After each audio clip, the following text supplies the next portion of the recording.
like play without playing.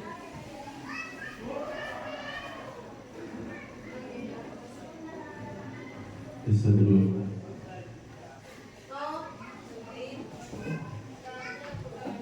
Jadi assalamualaikum warahmatullahi wabarakatuh.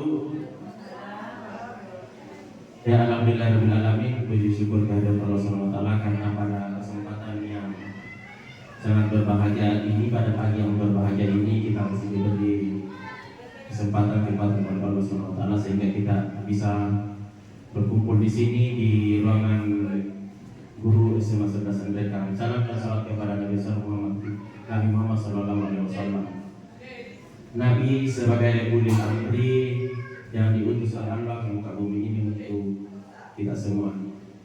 Bapak Ibu, pada kesempatan hari ini saya kembali mengambil waktu tak. Sudah 3 kali saya mengambil waktu tak. Bulan lalu ada kegiatan lagi seperti ini, dan pada hari ini kembali saya minta waktu tak untuk mengikuti kegiatan ini. Jadi saya berterima kasih karena kita sudah bersiap datang di sini untuk mengikuti kegiatan ini. Di tengah-tengah kesibukan kita yang sangat padat, saya minta waktu tak sekitar kurang lebih 1 jam untuk mengikuti kegiatan ini, karena ini adalah salah satu kegiatan yang harus dilakukan pada pendidikan calon guru penggerak. Dan pada saat sekarang ini saya sudah berada di calon pendidikan guru penggerak yang angkatan 11. Jadi pada kesempatan kali ini saya akan melakukan destinasi tentang budaya positif. Pada pertemuan sebelumnya, pada saat pendampingan kedua, saya sudah jelaskan bahwa materi-materi yang diterima dalam pendidikan guru penggerak itu sangatlah banyak dan beragam. Di 1.1 itu ada tentang filosofi pendidikan guru penggerak, dan sedangkan di modul 1.4 itu adalah tentang budaya positif. Jadi langsung saja saya akan memaparkan sedikit materi yang sempat saya kerjakan. Latar belakang, apa yang melatar belakangi kenapa ada budaya positif. Sebenarnya ini sesuai dengan filosofi pendidikan menurut Ki Hajar Dewantara yang mengumpamakan sekolah adalah ladang, petani adalah guru, dan murid adalah tanamannya. Jadi pendidikan adalah suatu tempat persemaian benih-benih kebudayaan dalam masyarakat. Itu menurut Ki Hajar Dewantara dalam buku yang diterbitkan tahun 2009, yang bertujuan untuk menuntun segala kodrat yang ada pada anak-anak agar mereka dapat mencapai keselamatan dan kebahagiaan yang setinggi-tingginya, baik sebagai manusia maupun sebagai anggota masyarakat. Kemudian untuk mencapai pada level selamat dan bahagia, maka perlu tuntunan yang terarah agar tidak keluar dari jalurnya.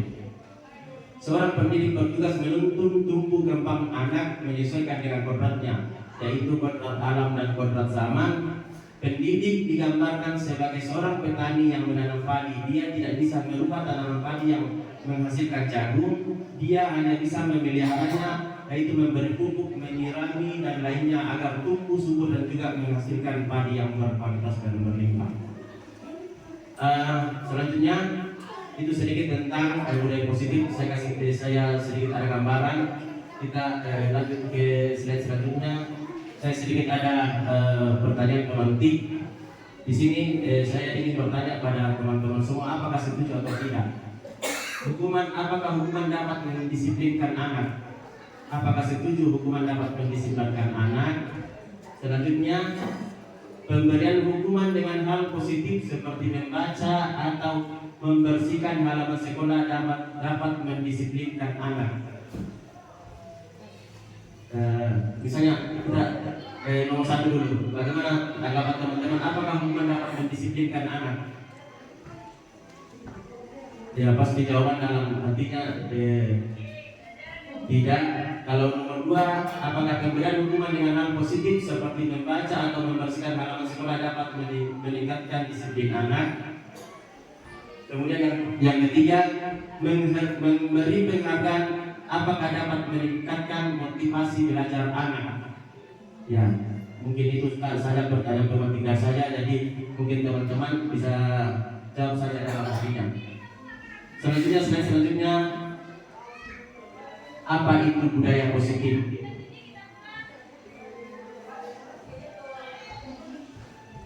Ya, budaya positif merupakan nilai-nilai atau keyakinan-keyakinan dan kebiasaan-kebiasaan di sekolah yang berpihak pada murid agar murid dapat berkembang menjadi pribadi yang kritis, penuh hormat dan tanggung jawab. Seorang guru memiliki peran untuk membangun atau mewujudkan budaya yang positif di sekolah. Budaya positif merupakan perwujudan dari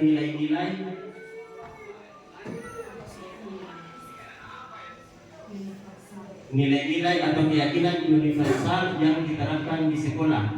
Budaya positif diawali dengan perubahan paradigma tentang teori kontrol. Selama ini barangkali kita sebagai guru merasa berkewajiban untuk mengontrol peserta didik yang ada di sekolah kita. Jadi itu sedikit gambaran tentang apa itu budaya positif. Selanjutnya ini ada beberapa topik yang kami terima atau materi-materi yang sempat kami terima, baik itu dari fasilitator atau baik itu dari instruktur atau pengajar praktik. Intinya ini dalam materi-materi yang kami pelajari di modul 1.4 tentang budaya positif. Yang pertama adalah disiplin positif dan nilai-nilai kebajikan universal.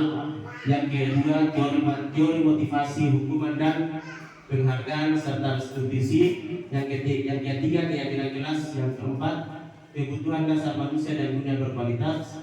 Yang kelima posisi kontrol, dan yang keenam segitiga restitusi.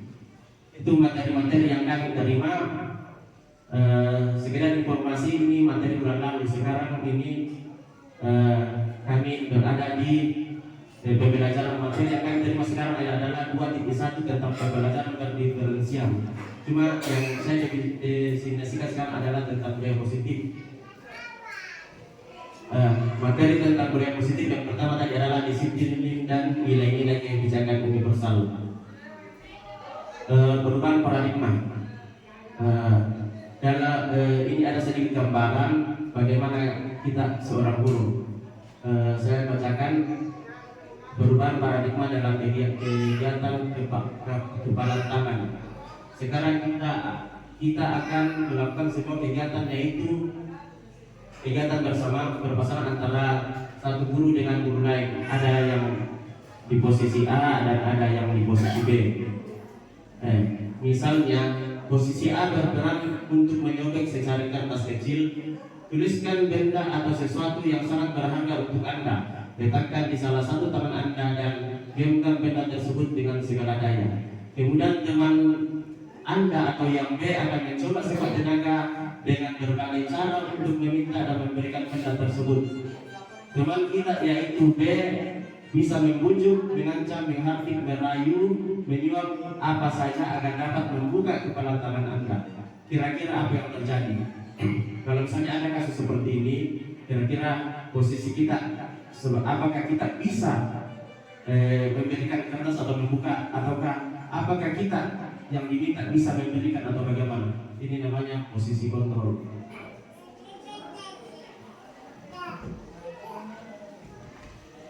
Selanjutnya perubahan paradigma teori kontrol atau teori pilihan, ilusi kontrol. Ini tentang ilusi. Pertanyaan tadi ada kaitannya dengan slide ini. Ilusi guru mengontrol murid. Ya, ilusi bahwa kritik dan membuat orang merasa bersalah dapat menguatkan karakter. Ilusi bahwa semua perbuatan positif, efektif dan bermanfaat. Ilusi bahwa orang dewasa memiliki hak untuk memaksa. Kita lanjut ke materi slide selanjutnya. Ada perubahan paradigma stimulus respon atau teori kontrol. Siapa sesungguhnya yang memiliki kontrol? Itu adalah salah satu pertanyaan. Kalau di stimulus respon, misalnya kita mencoba mengubah orang agar berpandangan sama dengan kita. Kalau di teori kontrol, kita berusaha memahami pandangan orang lain tentang dunia. Kemudian perilaku buruk dilihat sebagai suatu kesalahan. Di teori kontrol semua perilaku memiliki tujuan. Kemudian di stimulus respon, orang lain bisa mengontrol saya. Kalau di teori kontrol hanya Anda yang bisa mengontrol diri Anda. Di stimulus respon saya bisa mengontrol orang lain. Di teori kontrol Anda tidak bisa mengontrol orang lain. Pemaksaan ada pada saat bujukan gagal. Kolaborasi dan konsensus menciptakan pilihan-pilihan baru. Kemudian ada namanya model berpikir menang atau kalah. Kalau di teori kontrol adalah model berpikir menang dan menang. Kita masuk ke materi selanjutnya. Apa itu makna disiplin? Jadi disiplin ini berasal dari bahasa Latin, yaitu disiplina, yang artinya belajar. Makna asal dari kata ini berkonotasi dengan disiplin dari murid-murid itu menurut Socrates dan Plato. Kemudian disiplin diri membuat orang menggali potensinya menuju sebuah tujuan apa yang dia hargai. Namun dalam budaya kita makna kata disiplin telah berubah menjadi sesuatu yang dilakukan seseorang pada orang lain untuk mendapatkan kepatuhan. Jadi kecenderungan umum adalah menghubungkan kata disiplin dengan ketidaknyamanan, bukan dengan apa yang kita hargai atau pencapaian suatu tujuan mulia. Materi selanjutnya adalah nilai kebajikan universal. Nilai-nilai kebajikan adalah sifat-sifat positif manusia yang merupakan tujuan mulia yang ingin dicapai setiap individu. Nilai-nilai tersebut bersifat universal dan lintas bahasa, suku bangsa maupun latar belakang. Setiap perilaku perbuatan memiliki satu tujuan, itu menurut Dr. William Glasser dan pada teori kontrol. Kemudian dengan mengaitkan nilai-nilai kebajikan yang diyakini seseorang, maka motivasi intrinsiknya akan terbangun sehingga menggerakkan motivasi dari dalam untuk dapat mencapai tujuan yang diinginkan. Nilai-nilai kebajikan yang ingin dicapai oleh setiap anak Indonesia dikenal dengan profil belajar Pancasila, yaitu 1, 2, 3 yang ada 6 itu. Selanjutnya Bapak Ibu, kita masuk ke materi selanjutnya, yaitu budaya positif. Budaya positif yang kedua yaitu teori motivasi, hukuman dan penghargaan. Ini adalah salah satu materi di modul 134. Dan teori motivasi perilaku manusia ada namanya motivasi eksternal. Itu untuk menghindari ketidaknyamanan hukuman.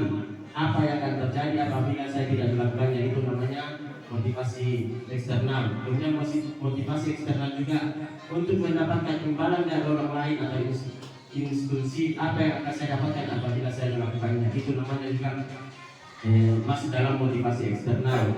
Kemudian untuk menghargai diri sendiri, pertanyaannya adalah saya akan menjadi orang seperti apa apabila saya melakukannya. Itu semua adalah termasuk dalam motivasi eksternal.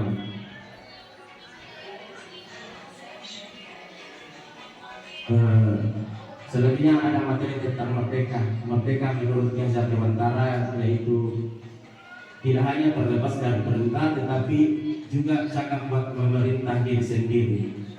Jadi itu ada teori tentang Yazar Dewantara yang mengaitkan tentang kemerdekaan, dan itu sangat relevan dengan modul 1 tentang budaya positif. Selanjutnya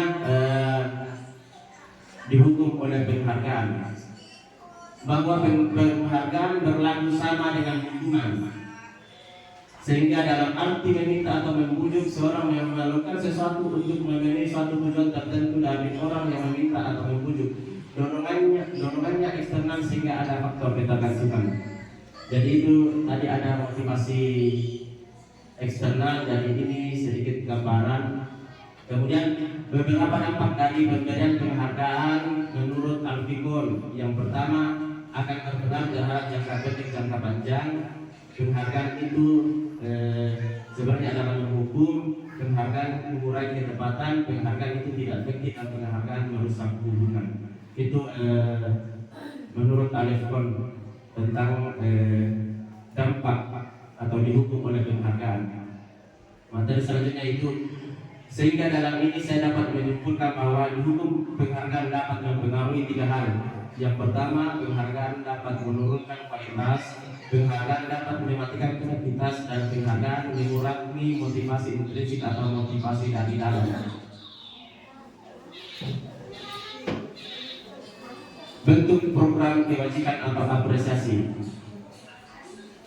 Dalam memberikan apresiasi atau pengakuan perlu diingat beberapa hal. Yang pertama, beri pengakuan secara khusus, beri pengakuan secara pribadi, beri pengakuan kepada semua murid atau bergantian, beri pengakuan secara konsisten, dan fokus pada proses.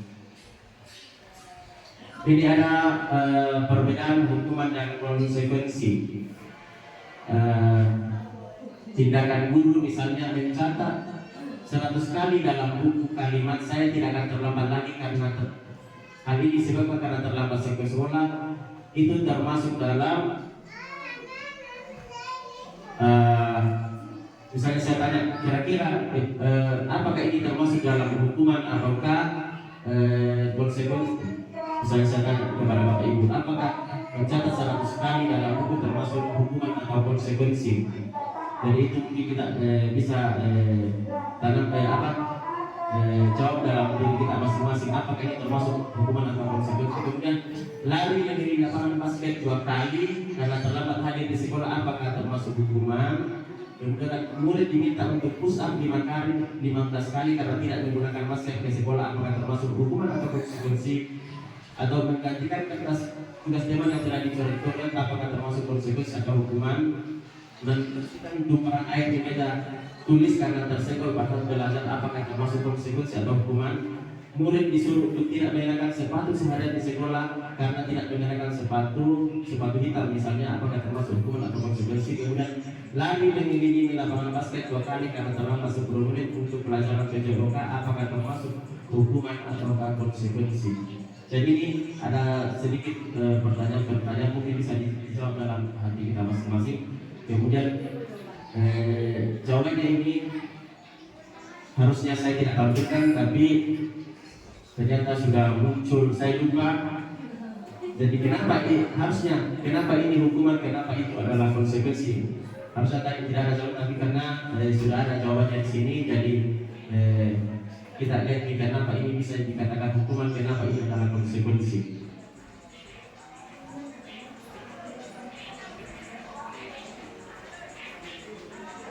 Kemudian perbedaan hukuman dan konsekuensi. Ya, hukuman itu adalah sesuatu yang menyakitkan dan harus terjadi. Kemudian konsekuensinya kalau di konsekuensi sesuatu yang harus terjadi.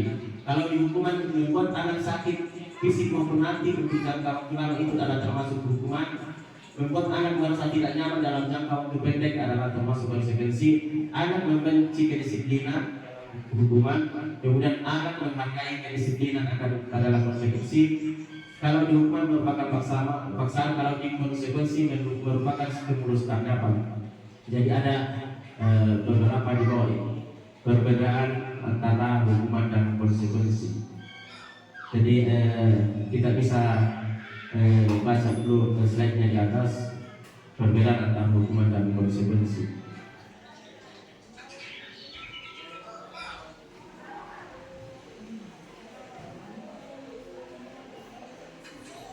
Sekarang kita masuk ke materi restitusi, yang kalau di modul 1.4 itu atau kurikulum penggerak dikenal dengan segitiga restitusi.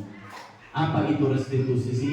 Restitusi adalah proses menciptakan kondisi bagi murid untuk memperbaiki kesalahan mereka sehingga mereka bisa kembali pada kelompok mereka dengan karakter yang lebih kuat. Restitusi juga merupakan proses kolaboratif yang mengajarkan murid untuk mencari solusi untuk masalah mereka dan membantu murid berpikir tentang orang seperti apa yang mereka ingin atau apa tujuan mulia dan bagaimana mereka harus memperlakukan orang lain. Itu menurut dosen dalam bukunya tahun 2024. Jadi ini ada segitiga restitusi. Yang pertama itu adalah menstabilkan identitas, yang kedua adalah validasi kebutuhan, yang ketiga adalah menanyakan keyakinan kelas. Ini pada saat misalnya ada siswa yang melakukan pelanggaran, baru ini segitiga restitusi ini kita terapkan kepada mereka.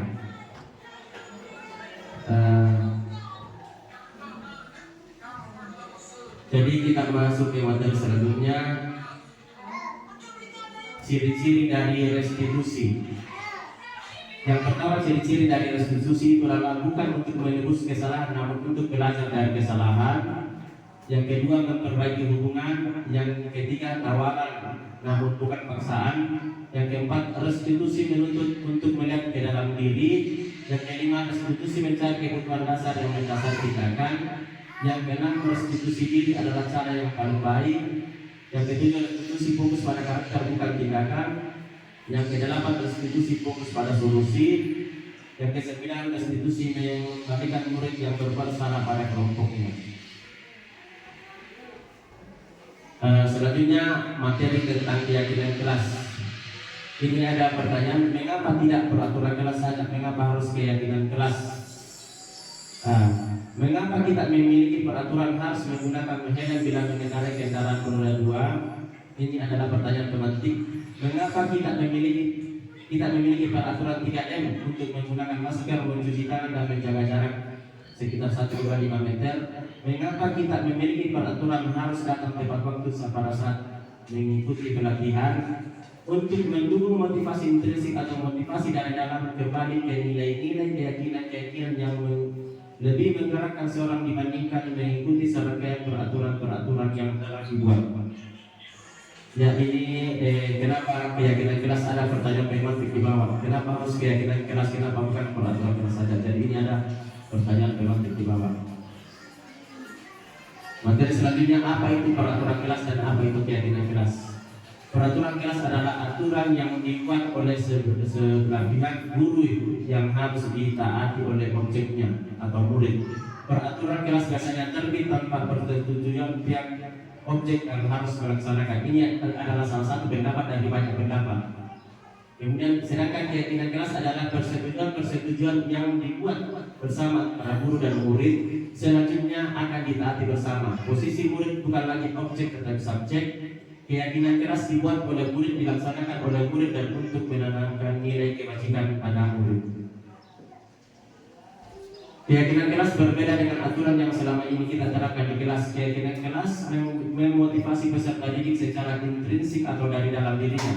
Peserta didik akan lebih tergerak dan bersemangat menjalankan keyakinan daripada sekedar mengikuti serangkaian peraturan. Keyakinan kelas memiliki peran kontrol yang efektif sebab melahirkan motivasi dari dalam diri sendiri. Sedangkan peraturan kelas mendatangkan motivasi ataukah keharusan murid untuk berpegang karena adanya tuntutan peraturan yang datangnya dari luar.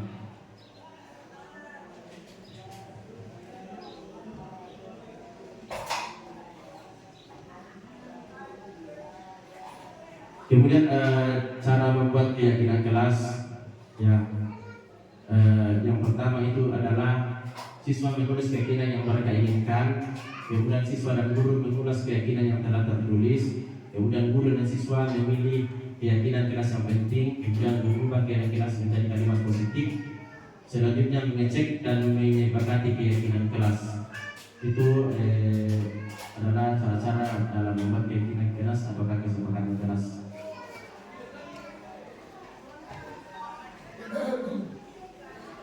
Selanjutnya ada pertanyaan pemantik, nilai yang bisa diambil dari peraturan kelas. Ya, karena misalnya selalu kembalikan buku ke tempatnya, itu adalah peraturan kelas. Kalau keyakinan kelas, kira-kira apakah kalimat yang ada di situ adalah kalimat apa? Kalau misalnya peraturan di kelas kita melakukan peraturan wajib selalu mengembalikan buku ke tempat kelas. Kalau di keyakinan kelas itu harusnya seperti apa? Kemudian dilarang mengganggu orang lain itu di peraturan kelas. Dan kalau keyakinan kelas seperti apa? Kemudian hadir di sekolah 15 menit sebelum pelajaran dimulai. Apakah itu adalah peraturan kelas? Dan kalau di keyakinan kelas maka kalimatnya yang seperti apa? Jadi kira-kira Bapak Ibu bisa pikirkan. Selanjutnya, ya, ini adalah jawaban dari slide yang sebelumnya. Jadi kalau misalnya di peraturan kelas selalu mengembalikan buku ke tempatnya.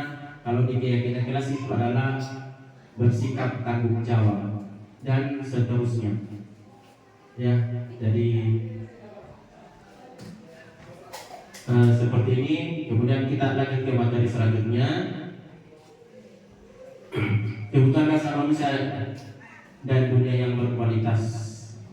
Dan kebutuhan dasar manusia itu adalah kebutuhan dasar manusia atau murid itu yang pertama ada kebutuhan cinta, kekuatan, kebebasan, kesenangan dan ya bertahan. Ada itu adalah kebutuhan dasar manusia. Ya. Ada 5 kebutuhan dasar manusia menurut William Glasser dalam Choice Theory, yaitu kebutuhan untuk bertahan hidup atau survival, kasih sayang dan rasa diterima atau kebutuhan untuk diterima, belonging, penguasaan atau power, dengan kuat atau kemampuan, power, penguasaan tadi adalah kebebasan, itu adalah freedom, dan kesenangan adalah ini adalah kebutuhan dasar manusia. Dan karena kita adalah seorang guru dan kita harus tahu ini kita kaitkan dengan murid. Jika 5 kebutuhan dasar terpenuhi, maka murid akan tumbuh seimbang dan bahagia. Dan sebaliknya, jika 5 kebutuhan dasar tidak terpenuhi, maka seorang akan mengalami emosi negatif dan melakukan perbuatan bertentangan dengan nilai kebajikan atau melanggar peraturan.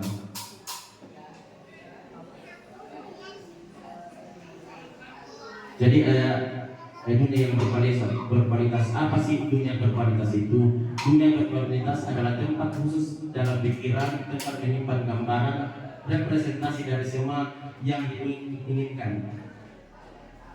Jadi kemudian di sini ada dibahas tentang murid. Ya, murid juga mempunyai gambaran dunia berkualitas mereka. Tentunya sebagai guru kita ingin mereka memasukkan hal-hal yang bermakna dan nilai-nilai kebajikan yang hakiki ke dalam dunia berkualitas. Bila guru dapat membangun interaksi yang memberdayakan dan memerdekakan murid, maka murid akan meletakkan dirinya sendiri sebagai individu yang positif dalam dunia berkualitas karena mereka menghargai nilai-nilai kebajikan. Ya, itu materi. Kita masuk ke materi selanjutnya, posisi kontrol seorang guru. Jadi sebenarnya seorang guru itu memiliki posisi kontrol. Yang pertama itu adalah terkadang kita guru sebagai hukum, kita biasa membuat merasa bersalah sebagai teman, sebagai pemantau ataukah sebagai manajer. Jadi misalnya bisa saja kita apa yang kita lakukan selama ini terhadap siswa kita, di mana posisi kita selama ini, terutama pada siswa melakukan kesalahan.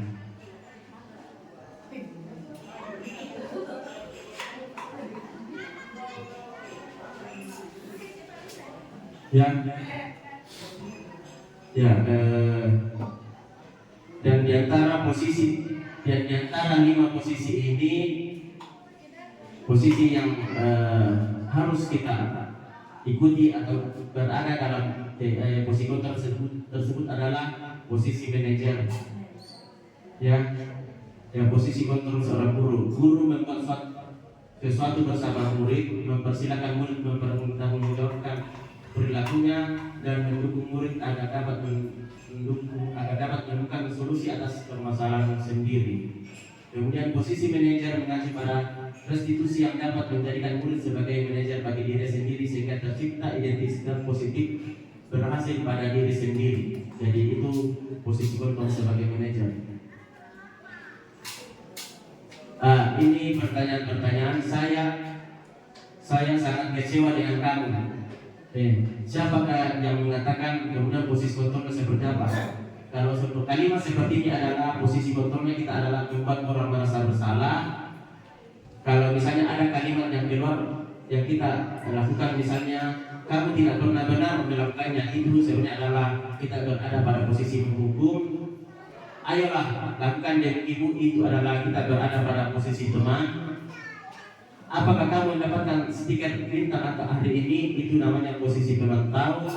Kemudian bagaimana kamu menyelesaikan masalah ini, termasuk adalah posisi kita sebagai di guru ini kita bertindak sebagai manajer. Kemudian kalau misalnya kalimat yang sempat kita ucapkan Misalnya kamu selalu yang paling terakhir, itu kita berada pada posisi menghukum. Jadi ada sedikit pertanyaan-pertanyaan yang sering kita lakukan. Kalau misalnya ini yang kita lakukan, berarti posisi kita sebagai seorang guru berada di sini. Materi selanjutnya ya, bergerak antara peraturan pemantau, konsekuensi atau hadiah, kemudian nilai-nilai belajar itu dengan cara nilai-nilai belajarnya itu dengan cara memperbaikinya. Kalau misalnya kita sebagai peraturan pemantau di sini, misalnya pasti kita akan melakukan pertanyaan, kalau kamu tidak melakukannya, saya akan seperti itu. Misalnya kita keluar dari yang sering kita lakukan. Kalau kita di posisi manajer, kita biasanya akan bertanya, apakah yang kamu yakini, kemudian bagaimana cara kamu untuk memperbaikinya. Dan ada segitiga restitusi. Segitiga restitusi adalah suatu proses dialog yang dijalankan guru atau orang tua agar dapat menghasilkan murid yang mandiri dan bertanggung jawab.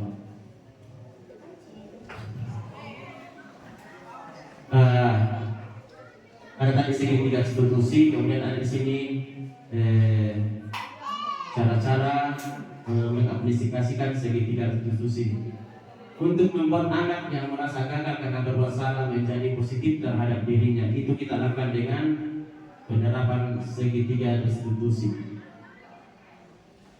Segitiga restitusi yang pertama adalah menstabilkan identitas. Ada tadi yang segitiga itu, yang pertama adalah menstabilkan identitas. Cara-cara menstabilkan identitas, biasanya guru akan berkata berbuat salah itu adalah manusiawi. Itu yang kita lakukan. Yang pertama, tidak ada manusia yang sempurna. Bapak ibu juga pernah melakukan salah, kita pasti bisa menyelesaikan permasalahan ini. Jadi ini biasanya kata-kata yang akan kita lakukan untuk menyelesaikan suatu masalah atau kasus dengan menerapkan segitiga restitusi. Ini yang pertama, menstabilkan identitas. Yang kedua, validasi atau kebutuhan. Jadi kita akan memvalidasi tindakan atau kebutuhan yang dalam menghadapi situasi tersebut. Membantu murid menganalisis basis atau kebutuhan dasar yang tidak dipenuhi ketika melakukan kesalahan tersebut.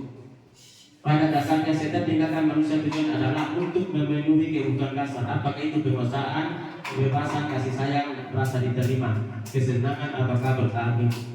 Biasanya dalam validasi tindakan ini, guru akan melakukan pertanyaan-pertanyaan ini terhadap siswa. Yang pertama itu, kamu bisa saja melakukan hal yang lebih buruk, tapi kamu tidak melakukannya. Ini namanya validasi tindakan. Pertanyaan-pertanyaan seperti yang sering muncul, misalnya kamu pasti punya alasan kenapa melakukannya. Apa yang penting bagi kamu? Kamu boleh tetap berusaha menjaga sikap itu, tapi tambahkan sikap yang lain yang baru.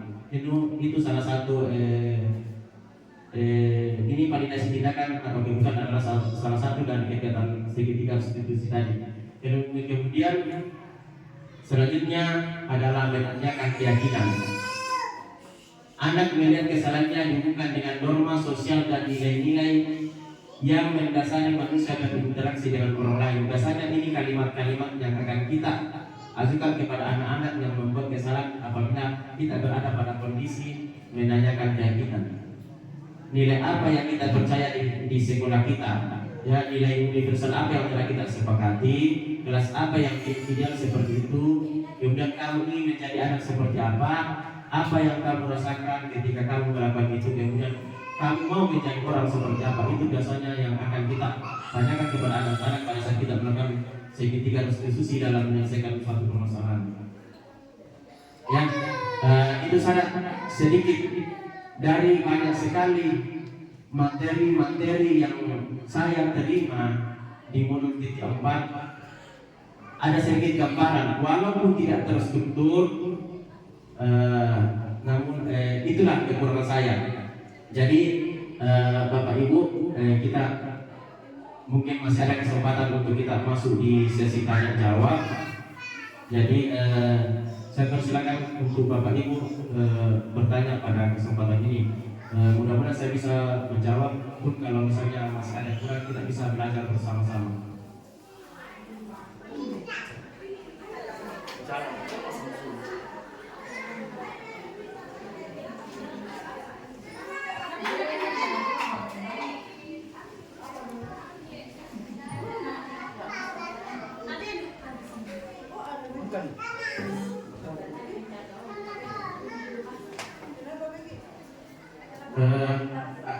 Bapak Ibu, mungkin kita masuk ke sesi tanya jawab ya.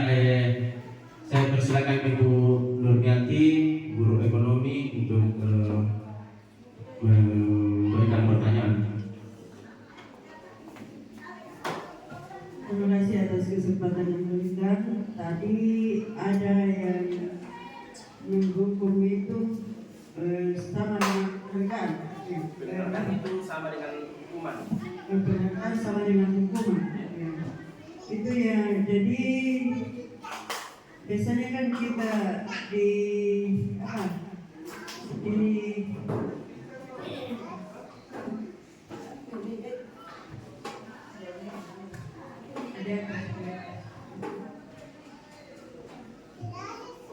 selama ini memang saya kurang memberikan kayak penghargaan begitu, walaupun juga hukuman itu saya juga ini saya jarang menghukum anak-anak ketika di kelas, sejak menghukumnya. Hanya kalau penghargaan itu saya baru tahu ternyata kalau memberikan penghargaan itu sama dengan menghukum. Jadi mohon penjelasan karena saya belum, hanya sedikit sepintas tadi bisa dengar. Sekian dan terima kasih. Kenapa Alifo mengatakan bahwa penghargaan itu adalah sama dengan menghukum begini? Kan ada namanya motivasi intrinsik ataukah motivasi eksternal.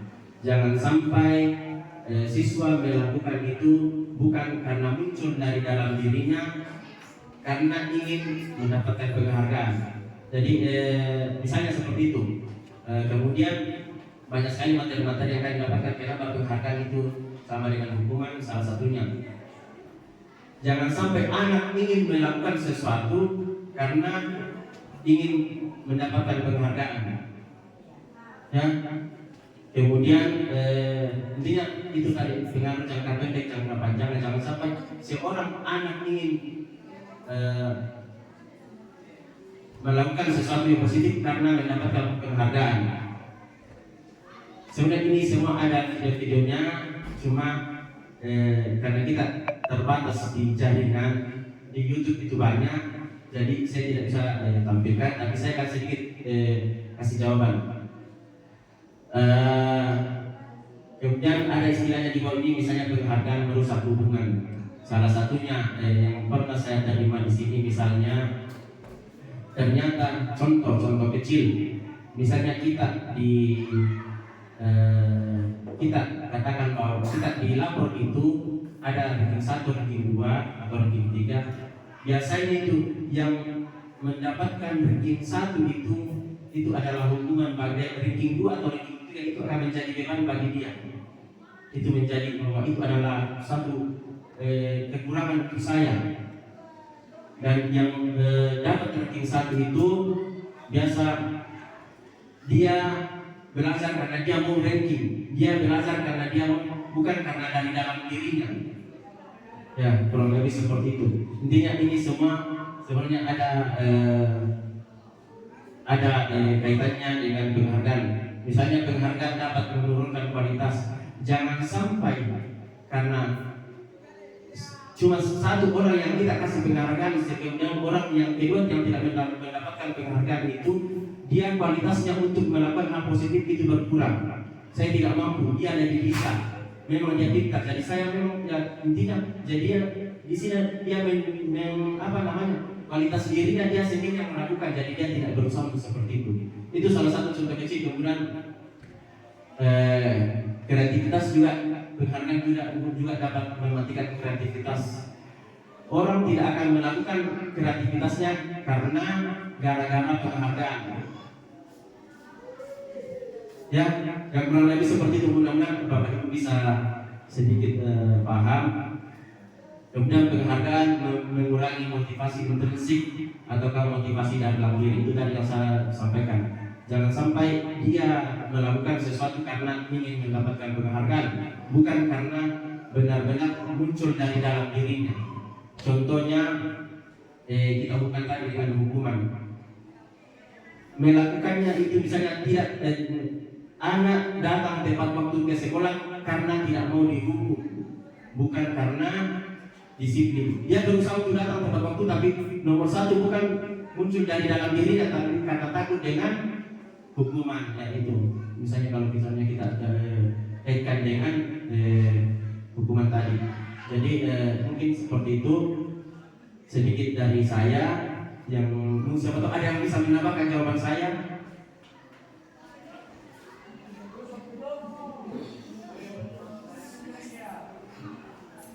Jadi bagaimana itu? Ya. Masih ada pertanyaan? Kira-kira mana?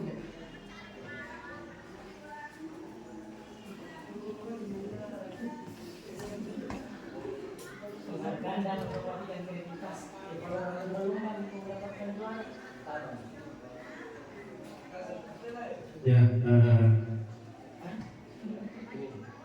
penghargaan dapat mematikan kreativitas karena dia merasa tidak akan juara, jadi dia tidak akan berusaha. Contohnya, misalkan di anak-anak kita itu, namanya macam, pakai bangun, begini saja. Jadi dia kreativitasnya akan berkurang. Dia itu maksudnya, misalnya penghargaan dapat kita hubungkan dengan lomba-lomba. Dia mundur dulu sebelum berusaha. Ya. Tapi kalau misalnya kan lomba pertandingan sepak bola kan tidak mungkin tidak ada juara 1, juara 2, juara 3. Cuma kalau di posisi-posisi yang lain, terkadang penghargaan itu dapat mematikan kreativitas.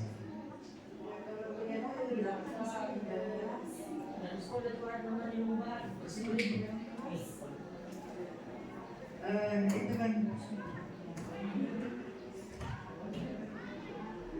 ada memang anak-anak yang untuk tampil begitu memang dia kayak tidak ada dan jalan atau bagaimana, atau untuk memunculkan kreativitasnya itu bagaimana? Ya, bagaimana memunculkan kreativitas agar tidak memberikan penghargaan. Ya, bagaimana kita seorang guru menanamkan budaya positif agar muncul kreativitas intrinsik dari dalam dirinya. Ya, saya rasa dengan penghargaan itu kita memposisikan penghargaan adalah termasuk dalam hukuman.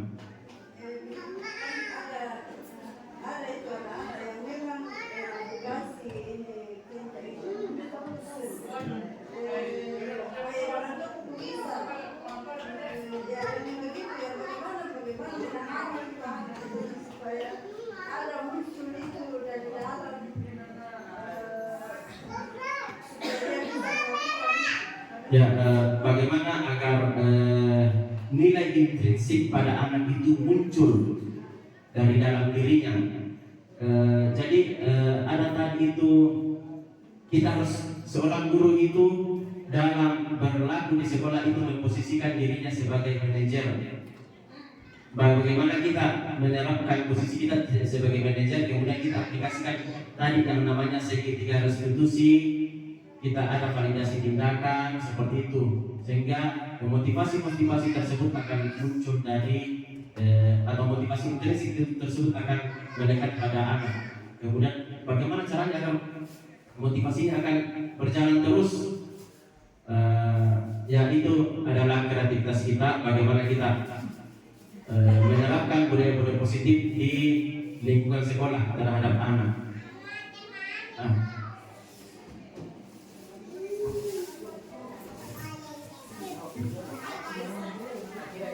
itu saya belum jawab karena tidak paham saja. Tapi sebenarnya materinya ini guru penggerak luar biasa sekali. Maksudnya bikin kita sadar. Tapi saya sebenarnya begini, di Islam saja, di agama saja, biasa orang bilang, kenapa kau sholat? Supaya masuk surga. Memang ada penghargaan yang dan itu tidak disalahkan. Awalnya memang tujuan itu. Ketika menjadi kebiasaan, kita akan menjadi cinta kepada Sang Penguasa. Jadi seperti juga sebenarnya betul yang guru penggerak betul sekali. Jangan mematikan seperti penghargaan, hukuman. Sebenarnya itu oke lah. Memang hal yang kurang tepat. Tapi itulah langkah awal yang bisa kita lakukan. Misalnya menghukum anak-anak. Coba kita bagaimana cara tangani 32 terlambat. Kita mau sesuaikan dengan kita mau jadi manajerial contohnya. Satu-satu ditanya, oh kenapa terlambat? Oh iya, bagaimana kira-kira solusinya? Yang satu lagi tanya kenapa? Tapi kan solusi gampangnya ya ambil saya. Memang awalnya merasa tapi dengan dilakukan itu ada manfaatnya. Terus yang kedua, dengan dilakukan itu dia takut terlambat.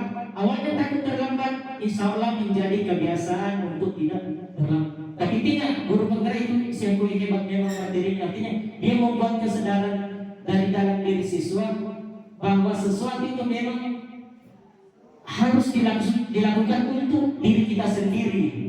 Mau jadi apa kita sebenarnya? Dan itu yang dilakukan. Cuman kalau kita saja yakin, kenapa kita sholat? Pasti karena takut sama Allah, bukan karena cinta sama Allah. Awal-awalnya, saya pribadi begitu karena saya takut sama Allah.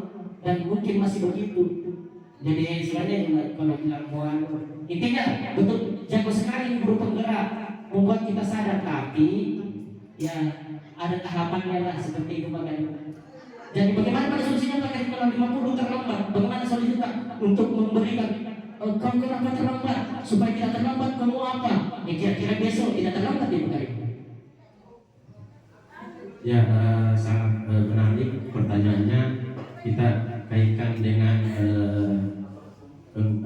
hukuman terhadap siswa. Tadi di slide cuma saya tidak terlalu menjelaskan, ada namanya hukuman, ada konsekuensi. Ada bedanya antara hukuman dan konsekuensi. Yang sebenarnya yang kita lakukan misalnya terlambat anak-anak 50 dan kita sendiri atau berdua saja yang akan menangani. Biasanya yang kita lakukan itu bukan menghukum, ada istilahnya konsekuensi tadi. Konsekuensi yang kita memberikan konsekuensi terhadap anak yang melakukan pelanggaran. Konsekuensinya apa? Ya, konsekuensinya misalnya kita karena terlambat ya untuk melakukan penebusan terlambatnya, terkadang kita menyuruh membersihkan dengan terlibat dahulu. Kalau di guru PKR itu kita harus menempatkan posisi kita sebagai manajer. Kita akan memberikan pemahaman terhadap siswa agar mereka berusaha untuk tidak melakukannya. Tapi bukan berarti kita tidak memberikan konsekuensi dari pelanggaran, tapi beda hukuman, beda konsekuensi. Ya, konsekuensi yang terlambat, maksudnya yang terbaik. Ya, contoh ada tadi itu di kelas itu Pak Kari yang contohnya jelas. Kalau di kelas kan dari kelas bisa tak 2 terlambat. lari menyelidiki lapangan basket 2 kali karena terlambat 10 menit untuk pelajaran BCOK. Oke, dalam perbedaan itu Pak Kari. Konsekuensi. Dalam pelajaran apa bedanya misalnya? Ini kan tidak semua itu yang terlambat kalau belajar video apa Kari? Iya. Iya. Nah, bagaimana kita menerapkan disiplin terhadap anak misalnya banyak yang terlambat dan bukan di guru PCOK? Kan tidak mungkin juga kita tidak melakukan perlakuan agar mereka berubah. Kita akan tetap melakukan perlakuan kepada mereka agar tidak berubah. Cuma guru penggerak tidak masalahkan gitu menghukum sama memberi penghargaan. Intinya menghukum itu tidak boleh. Kita lakukan dengan memberikan konsekuensi. Ya. Terus satu kalau terlambat sampai 50, 30, konsekuensinya bagaimana? Ya, konsekuensinya itu kita posisikan diri kita sebagai seorang manajer dengan validasi tindakan. Ya, ada tadi segitiga diskusi itu. Iya. Contohnya tindakan apa? Kalau 50 sampai 30 apa? Ya, kita menstabilkan identitas dulu. Ya, seorang pasti misalnya tidak mungkin tidak ada yang tidak pernah terlambat. Ya, pasti kita manusiawi itu kalau terlambat karena itu adalah sikap dasar manusia. Kemudian ada namanya validasi kebutuhan. Kamu tentunya punya alasan kenapa. Ya, toh apakah ada cara yang lebih efektif untuk mendapatkan apa yang kamu butuhkan? Kita validasi dulu tindakannya, kenapa bisa terlambat. Kemudian nilai-nilai apa yang telah kita sepakati. Toh kenapa saya terlambat, nilai-nilai apa yang kamu lakukan di sini? Kamu ingin menjadi orang seperti apa dengan misalnya terlambat terus? Kira-kira kamu mau apa yang akan kamu lakukan untuk memperbaiki kesalahanmu ini? Ya, pakai logika. Mungkin maksudnya menurut saya karena kalau kita berbicara ini mengenai restitusi harus melakukan menstabilkan identitas, validasi kebutuhan sampai menanyakan keyakinan. Misalnya kan tadi kan biasa kalau kita anak-anak terlambat itu langsung ditanya, ambil kamu langsung kerjakan, itu kan. Bila bisakah kalau itu dibalik, jadi kan artinya kita berikan hukuman anak-anak seperti itu. Kalau kita tanya anak-anak misalnya, tadi, kenapa kau bisa terlambat? Kira-kira solusi apa yang bisa kau maksudnya untuk ya? Kalau dia menyatakan bahwa kalau saya membersihkan kalau saya berarti itu dari dalam dirinya, bukan kita yang memberikan. Karena 20. Ada itu satu-satu. Sudah selesai itu satu-satu ditanya, berapa nih? Belum itu menjawab, belum ada yang mau kesini, ada yang mau kesini. Awas, ini itu semua ada yang mau. Dia sesuai dengan jawabannya. Apakah begitu? Sesuai dengan jawabannya itu kisi-kisinya. Saya mau saya masih belajar Pak karena terlambat. Pertanyaan misalnya banyak yang terlambat baru cuma kita sendiri yang hadapi. Apa kita harus melakukan segitiga garis khusus terhadap setiap anak sehingga nanti jam 2 minggu pulang sekolah belum bisa selesai. Begini, ada lagi materi 1.4 tentang positif, ada lagi lanjutan ini materi tentang pembelajaran berdiferensial. Di situ lagi kita aplikasikan itu pembelajaran diferensial terhadap mereka. Bagaimana kita melakukan itu terhadap banyaknya karakter, banyak kesalahan yang terlambat 50 itu ada mungkin yang terlambat karena hal yang benar-benar tidak bisa dihindari. Ada yang terlambat karena dia sendiri yang melakukan kesalahan, misalnya begadang malam terlambat bangun akhirnya terlambat ke sekolah. Kalau misalnya seperti itu, kita aplikasi di situ kita sebagai manajer bagaimana supaya kamu tidak terlambat. Karena kamu terlambat karena tadi malam begadang. Apa yang akan kamu lakukan supaya tidak terlambat lagi besok pagi? Pasti anak-anak saya sebentar malam tidak akan begadang supaya cepat bangun agar tidak terlambat. Konsekuensinya tetap misalnya karena kamu sudah melakukan kesalahan dan kamu akan memperbaikinya, konsekuensi yang akan kamu lakukan adalah kamu bisa dulu untuk buang sampah. Konsekuensi. Ya.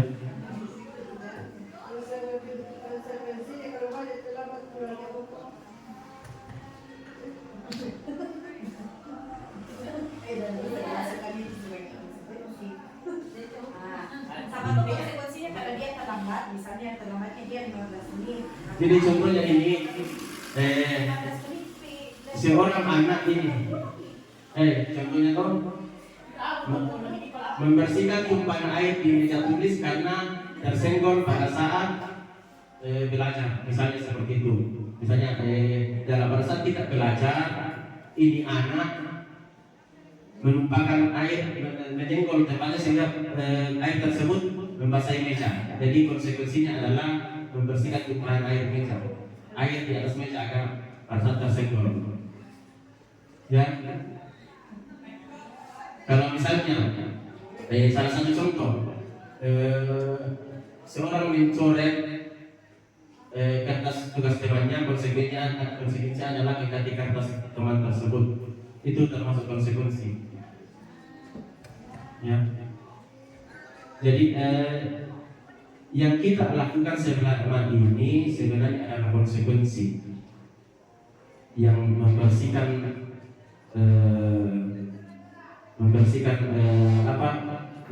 sekolah pada saat anak-anak itu membuang sampah atau mereka melakukan pengotoran di sekolah, maka kita akan menyuruh mereka untuk membersihkan. Jadi konsekuensi dan hukuman, jadi di sini ada yang termasuk hukuman dan yang termasuk konsekuensi. Jadi masih ada lagi?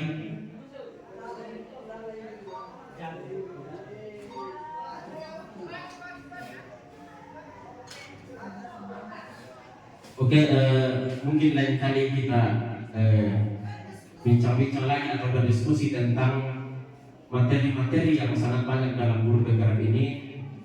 Karena saya juga tahu, saya sudah ambil waktu tak sekitar 1 jam. Harusnya kita berada di kelas mendampingi anak-anak kita atau memberikan ilmu kepada anak-anak kita, tapi karena saya ada kegiatan ini sehingga saya minta waktu tak untuk berada di sini dalam melakukan diseminasi budaya positif. Jadi itu saja apa yang saya paparkan pada kesempatan ini, sangat kurang. Jadi hal yang apa yang ingin sebenarnya rencananya itu saya akan melakukan yang paling bagus, tapi mungkin karena waktu kita yang sangat terbatas, di mana kesibukan kemarin yang 17 Agustus yang sangat padat kegiatan anak, sehingga seperti inilah yang sempat saya berikan. Jadi saya ucapkan terima kasih kepada Bapak Ibu yang sempat mengikuti kegiatan ini. Semoga Allah Subhanahu wa taala selalu memberikan rahmat-Nya kepada kita. Assalamualaikum warahmatullahi wabarakatuh. Gimana kalau tuh? Bukan. Bagaimana kalau itu kalimat bisa muncul bilang kita itu sebagai anunya siswa, itu tadi keren.